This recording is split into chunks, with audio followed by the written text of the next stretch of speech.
One of my favorite things to do is to read the lyrics of hymns. And as we approach this time of looking at our pets and our relationships with one another at Epworth Villa, this came to mind. All things bright and beautiful, all creatures great and small, all things wise and wonderful, the Lord God made them all. Today we're going to meet Lily and her very best friend, Linda. Linda Nigh, PhD, and her husband Curtis, they shared together in a special practice where they focused on psychotherapy, education, and spiritual growth. Both of them were well known in the metropolitan area. They came to Epworth Villa a couple years ago.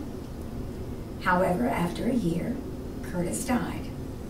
And it was during that short time, maybe a few months, that Linda began to think, I think I need someone else in my life.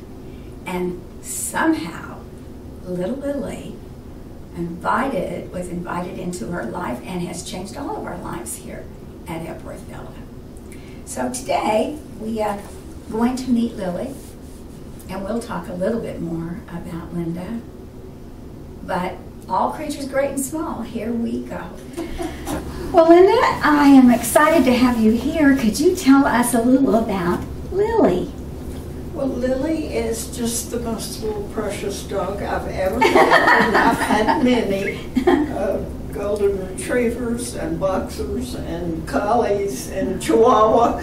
So, but she really is just a sweetheart. I think she's an angel from heaven. I think she is too. How did you come by her? It's a story in itself, isn't it? Yeah, a lady who lives here at Epworth's son and future daughter-in-law were trying to put their stuff together. And together they had 4 dogs and 2 cats. And just thought Lily was not getting enough attention and too many animals. So my friend here chose me as a possibility for having Lily come to live with me. And I think you had even said somewhere along the line, I think I need a dog. Oh yeah, I had, and I was going, dear Lord, I'd like a dog, but I don't want a puppy. And so she's 9, 10 years old. I kind of lose track, but I've had her for a year. And she came to spend the weekend with me, and we hit it off, and she stayed. Well, so, it's been a joy for all of us. But let's learn a little bit about you, because it kind of relates to how you relate to her. But where did your journey begin? I was born in Florence, Alabama, and lived, my dad worked for Procter & Gamble at the time, so my mother thought that, you know, she was getting somebody who was going to make good money. And I mean, that was not what she was looking for, but that was how she got into the marriage. And then he decided to become a minister. And we know they don't make a whole lot, right? They don't seem to. Yeah. So he had several small churches, one in Kentucky and one in Nashville, and then went to a Baptist church in Panama City, Florida. And we moved there when I was 10 years old. And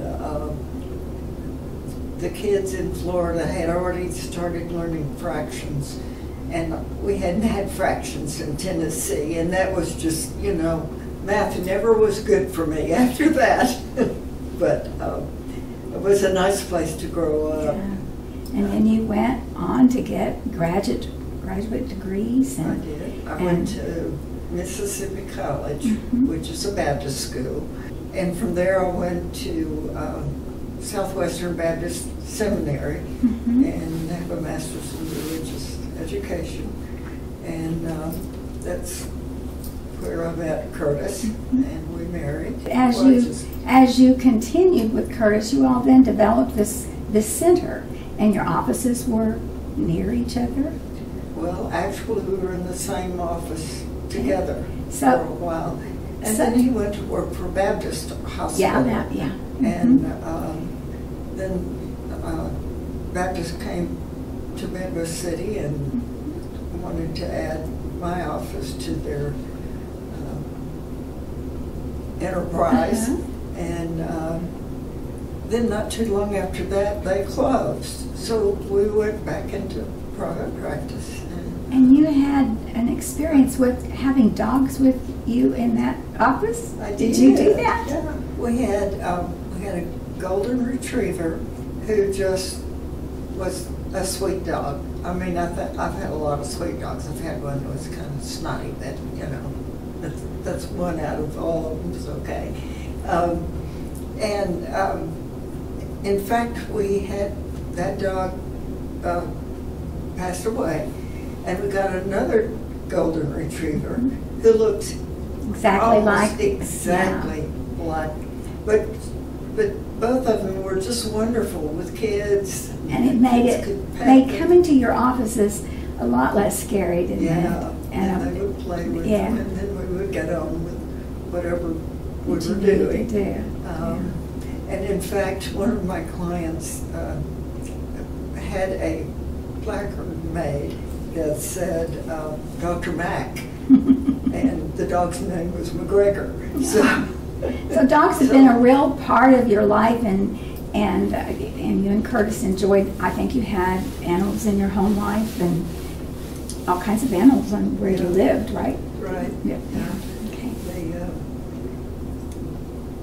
Actually, one of my clients, after we got the second golden retriever, came in, and I hadn't seen this person in a long time, and he said, Traveler doesn't remember me. I said, that's not Traveler. That's the other dog. And so people were very attached to them. It's amazing what happens, isn't it, with our pets and animals. So Lily has come into your life, and you know a lot about her now. Can you tell us about her? Yeah, she's just... what kind of breed is she? She is part Absolute. Sometimes I can't say it. I know, I can't either. Absolute says it, something like that. Yeah. And part Shih Tzu. And as I've been doing some research on the breeds, and there was a thing on the internet about comparing Lhasa and Shih Tzus, and they're about the same size. Lhasa have more curl in their hair, so I think that may be her predominant genetic makeup. And in fact, both dogs came from Tibet hundreds of years ago.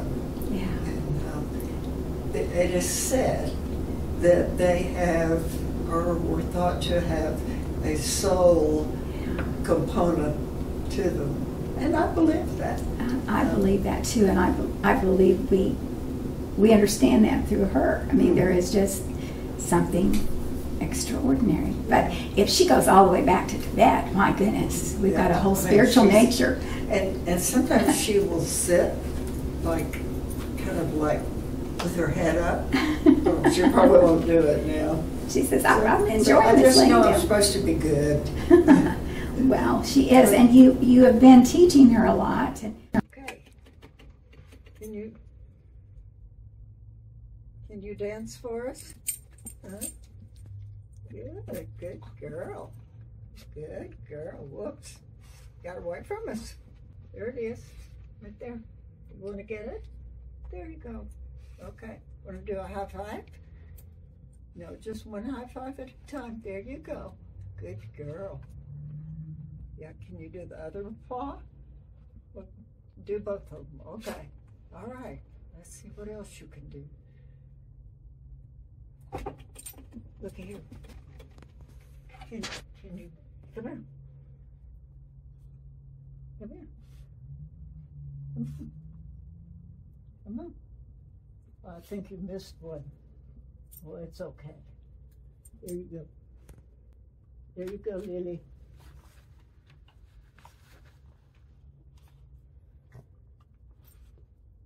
Good, good. Well, has there been anything that you've learned about Lily as you have had her as your pet? Has it changed your life in any way? Yeah. My husband passed away a year and a half ago, and I just was very, very lonely. And have two beautiful daughters who live here in town, and they just did marvelous things to take care of me. But they weren't there all the time. Yeah. And Lily is she's just precious, just kind and energetic. Mm-hmm.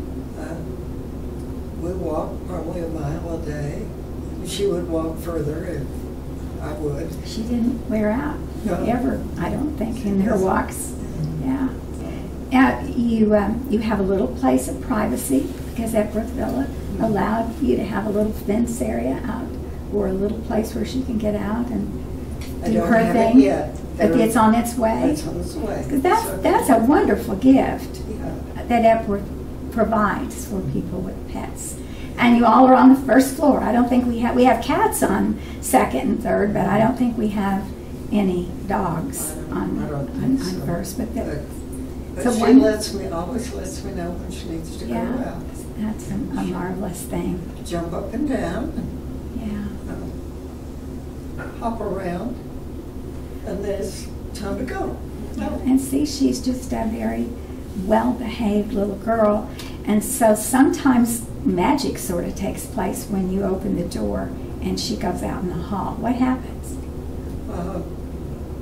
One day last week, there were 3 or 4 people coming from one direction and 3 or 4 people coming from the other direction, and she tried to meet all of them. And she likes to have her stomach rubbed, so she just immediately goes up to somebody, looks at them, and then turns over, rolls over, waits for her tummy to be rubbed. She is such a leader in bringing people together, because I've witnessed that. We'll be down in the lobby, and she just becomes the center of attention, and then we're all laughing. Mm-hmm. We're all laughing, feeling good. And she's been brushed today, had her ears brushed. She likes that. So is there anything else that you would like to tell us about Lily, about the relationship, or about having her here in Epworth? Well, since we started talking about this interview, I began to think about how dogs and pets, I have more experience with the dogs than I've had a cat one time who ran away, and then would come back and sit on the fence and look at us. But she must have found a home. But maybe she knew I was more of a dog person. But I just am impressed with her, and I was an only child, so dogs were really important to me. I had a Cocker Spaniel. I had a collie who lived, when we were in Florida, she would go down to the bay and swim and come back home all wet and salty. So this is like having your past come to your present in some ways. Yeah. So my experience with the dogs as a therapist was just made people feel welcome. Yeah, it's a special bond. Yeah. Well, we are grateful that you have allowed Lily in your life so that Lily can be in our life, and grateful to Epworth Villa that they cherish pets in our family. It's a beautiful thing. And so I know our souls will be awakened in many ways, but today, thanks for sharing, and thank you for caring for Lily. Thank you. Thank you, Lily and Linda, for sharing with us today. I want to close with this thought by Kim Shatola. Animals are a window to your soul and a doorway to your spiritual destiny. If you let them into your life and allow them to teach you, you will be better for it. Lily, you're pretty as a picture. Thank you.